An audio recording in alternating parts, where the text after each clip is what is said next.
Oh. Attends, je check un truc.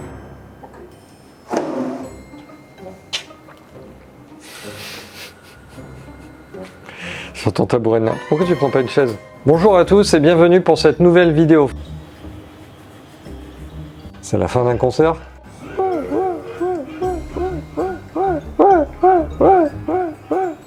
Ah, c'est nul, c'est de la merde. Il y a trop de... Putain.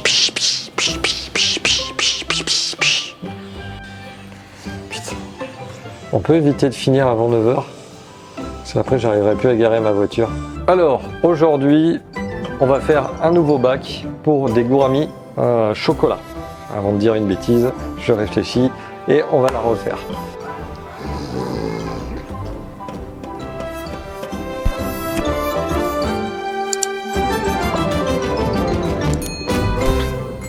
Bonjour à tous et bienvenue pour cette nouvelle vidéo flore aquatique. Aujourd'hui, on va faire un nouveau bac et ça sera pour des gouramis chocolat. Vous voyez, j'ai un nouvel aquarium. C'est un petit clear tank de 73 litres. Il était temps que j'en ai un nouveau parce que tous les autres sont remplis. On va se servir de ça pour faire notre petit décor. Il faut savoir que ces gouramis vivent plutôt en Indonésie, dans des milieux très acides en fait. Ils vivent dans des mares et des plans d'eau qui ont tendance à avoir des niveaux fluctuants. Au milieu des racines, avec beaucoup de débris de végétation morte, et c'est ce qui provoque tout simplement une acidité de l'eau assez importante. Qui dit racines, végétation en décomposition, du tanin aussi. Donc aujourd'hui on va faire un bac biotope pour ce poisson là, le gourami chocolat. Alors on va commencer, on va disposer une fine couche de sable, donc c'est du sable fin de rivière que j'ai nettoyé au préalable. Alors j'ai commencé un petit peu à bosser en amont, j'ai préparé le hardscape, j'ai pris en photo, j'ai des racines qui trempent, donc on n'a plus qu'à mettre ça en route, on perd pas de temps. Alors pour commencer, on va se faire de la place, donc les cannes de rejet pour l'instant,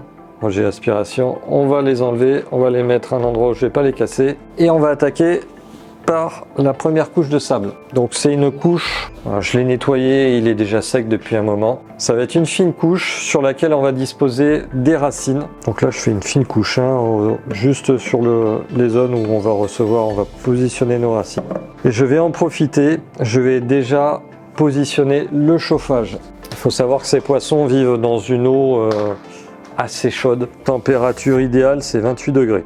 Donc on va essayer de s'en rapprocher. Donc je vais le disposer ici, c'est ce que j'ai prévu. Ensuite, on a des racines de mangrove que j'ai sélectionnées et j'ai fait un préassemblage en amont. Donc on va vite mettre ça en place. Vous allez voir, c'est sympa. Pour bien visualiser le hardscape qu'on a préparé, on a tous un téléphone. Donc on se sert du téléphone, on prend en photo nos différents éléments et après on n'a plus qu'à regarder ça et ça permet de redisposer comme on l'a prévu. On a fini la disposition des racines. On a fait un enracinement assez important avec pas mal de zones de cache. Les gouramis chocolat sont des poissons assez craintifs. Ils ont besoin d'une eau assez trouble puisque ça correspond à leur environnement et d'éléments dans lesquels ils puissent à la fois se cacher, paraître inaperçus puisqu'ils ont une coloration assez mimétique et qui correspond un petit peu à ce genre d'environnement. Après on peut aussi les mettre dans des bacs plantés si on veut pas avoir une eau, ce qu'on appelle une black water, une eau trouble. Là par contre ils seront, comme ils vont recevoir pas mal d'éclairage, ils vont être en état de stress et là les plantes vont pouvoir les aider. Par contre des plantes qui vivent dans un environnement avec un niveau d'acidité important, c'est-à-dire 4, 5 de pH, il n'y a pas beaucoup de plantes qui arrivent à se développer là-dedans. En règle générale, on n'en trouve pas en fait. Donc dans ces cas-là, bac biotope en black water, même s'il n'y a pas vraiment de plantes, c'est pas un problème. Nous, on va quand même mettre quelques plantes. On va pas mettre grand-chose. On va mettre de la mousse de Java, c'est une plante qu'on trouve là-bas. On va mettre aussi du Microzorum, Pteropus. On va mettre en surface de la Salvinia natans, origine asiatique. L'intérêt de la Salvinia natans, c'est que c'est une plante à croissance rapide qui va pomper les nitrates. Il faut très peu de nitrates pour les poissons, pour ces gouramis. Et elle va fournir aussi encore une zone d'ombre. Donc ça, c'est très bien. On pourrait rajouter aussi d'autres plantes telles que tout simplement des Anubia. Mais elles viennent d'Afrique, donc c'est pas très biotope. Je voulais faire un bac biotope, donc j'en ai pas mis, mais j'en aurais facilement mis si j'avais voulu faire un bac sans être biotope, mais adapté pour les gouramis. Donc maintenant, ce qu'on va faire, c'est qu'on va remettre une petite couche de sable pour compléter notre décor. Ensuite, on va mettre en eau et je mettrai les plantes après. On a fini de mettre le sable, à présent, on va mettre l'eau. Alors, concernant l'eau, les gouramis chocolat donc vivent dans une eau acide, c'est-à-dire dans une eau donc avec un pH assez élevé. Pour que le pH soit assez élevé, il faut qu'il y ait un KH pas très important et le GH doit être situé entre 1 et 4, c'est ce qu'on trouve dans la nature, mais jusqu'à 10. Il faut savoir que chez nous, ils sont acclimatés dans une eau un GH à 10 et le pH est à 7. Et ils tiennent sans problème, il y a même de la reproduction. Mais là aujourd'hui on fait un bac biotope, donc on va avoir une eau un petit peu acide, même bien acide. Mais le mec il te massacre à une vidéo. Non mais sérieux. Alors, nous venons de finir le remplissage. Je vous ai pas dit ce qu'on a mis comme eau. On a mis tout simplement une eau pour crevettes Davidi qu'on a coupée avec de l'eau osmosée. Ça nous donne un GH à peu près de 5 et un KH à 2,5. Donc avec ça, on arrivera à facilement basculer en eau acide. Les racines qu'on a sont des racines de mangrove. Elles vont libérer beaucoup de tanins et ce qui va permettre aussi d'acidifier l'eau. Ensuite, je vous montrerai quelques produits qui peuvent aider. Mais là, ce qu'on va faire maintenant, c'est la plantation. Alors, concernant la plantation, vous allez me demander pourquoi je ne l'ai pas fait avant de remplir. Tout simplement parce que si les plantes venaient à ne pas tenir, si je commence à les coller ou à les fixer sur le décor, je vais avoir du mal à les enlever. Je vais les disposer, vous allez voir, c'est pas compliqué. Donc un petit peu de Microzorum pteropus, quelques brins que je vais mettre par-ci par-là. Je n'ai pas besoin d'en mettre 36, hein. Quelques-uns, histoire d'agrémenter un petit peu. Et comme je vous l'ai dit, dans un bac en black water, les plantes sont pas vraiment obligatoires puisque les poissons se sentent déjà à l'aise. C'est pas un élément vital à partir du moment où ils ne stressent pas. Par contre, effectivement, dans une eau claire, ils sont susceptibles de stresser. Pour ça, on va mettre effectivement des plantes qui vont leur fournir un abri pour qu'ils puissent se sentir à l'aise. Alors la mousse de Java, je la disperse un petit peu à droite à gauche. C'est pas forcément la mousse la plus sympa, elle est biotope on va dire, mais par contre le fait qu'elle pousse en long filament, je trouve pas ça si esthétique que ça. Après il y a des mousses qui sont un petit peu rasantes, je les trouve un petit peu plus sympas. Donc je dispose les mousses ainsi, elles vont vite s'enraciner et vite se développer. Elles n'ont pas besoin de beaucoup de lumière. Maintenant, je vais disposer la Salvinia natans. Je l'éparpille un peu. Quand vous la mettez dans votre aquarium, des fois elle se met un petit peu à l'envers. Donc il faut l'aider à se redresser. Si elle se met à l'envers, elle va pas tenir. Il y a un petit peu de laine minor avec aussi, c'est pas grave. À présent, on va mettre en route le filtre. Alors, il y a pas mal d'écoles, on va dire, concernant ces poissons.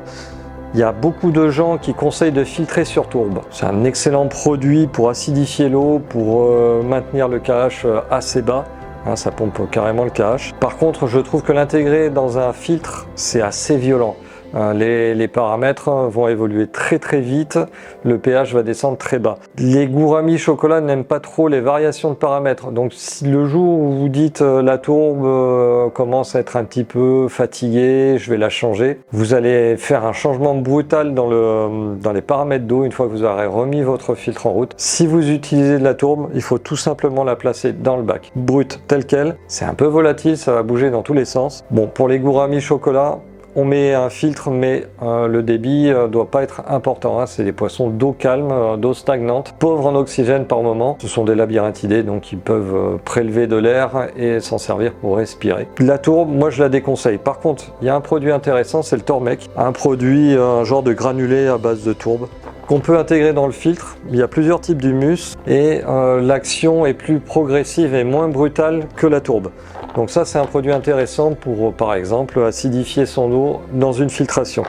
Hors de la filtration, on a des produits comme le Catapa X, ça correspond tout simplement à un extrait liquide de Catapa.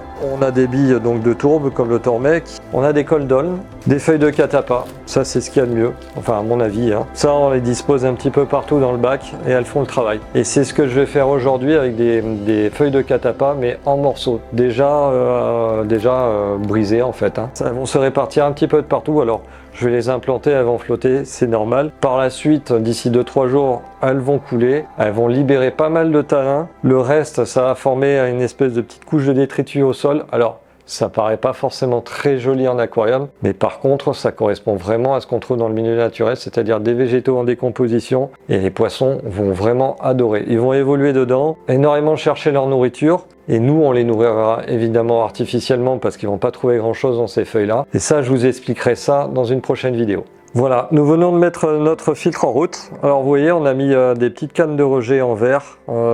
J'ai trouvé ça dans un vieux stock dormant et bien poussiéreux. À présent, je vais mettre quelques feuilles de catappa. Alors j'hésite pas à en mettre. Déjà je mets ça et je vais voir l'évolution. Ce que je vais faire, c'est que je vais éponger une masse de filtration dans le bac. Ça va permettre d'enrichir un petit peu le filtre et l'aquarium et de démarrer plus rapidement le cycle de l'azote. Donc là, on va le faire tourner. On va le faire monter à une température de 28. Moi, je vais surveiller les paramètres. Je vais regarder le pH. Je vais voir un petit peu, analyser sa stabilité. Une fois que le bac sera cyclé et que les paramètres seront stables, eh ben, on va introduire nos poissons et puis je vais vous montrer et vous en parler. Voilà, cette vidéo touche à sa fin. J'espère qu'elle vous a plu, que vous avez appris déjà un petit peu des choses sur l'installation de ce bac. N'oubliez pas que nous avons Instagram, Facebook, donc si vous n'y êtes pas abonné, pensez-y. Pareillement pour YouTube, n'oubliez pas la cloche pour être averti. Il y a pas mal de choses qui vont se passer dans les semaines à venir, donc soyez connectés.